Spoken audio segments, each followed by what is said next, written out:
నిమిషప్రియ యమన్ దేశంలో ఉన్న కేరళ నర్సు హత్య కేసులో మరణశిక్ష ఎదుర్కొంటుంది. ఈమె ప్రస్తుతం యమన్ రాజధాని సనాలోని జైలులో ఉంది.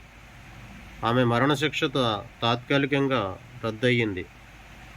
కేఏ పాల్ గారు జోక్యం చేసుకుని ఆ దేశ అధ్యక్షులతో మాట్లాడి మరణశిక్ష వాయిదా వేయించారు.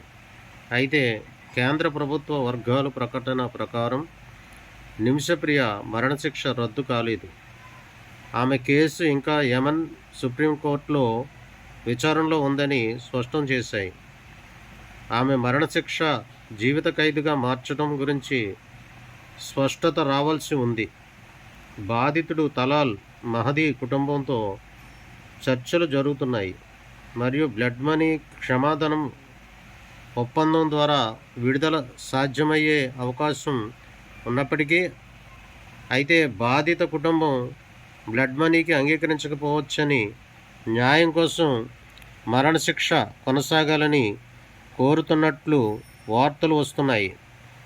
భారత విదేశాంగ శాఖ మరియు ఇతర దౌత్యవేత్తలు నిమిషప్రియను సురక్షితంగా భారతదేశానికి తీసుకువచ్చేందుకు చర్చలు జరుపుతున్నారు.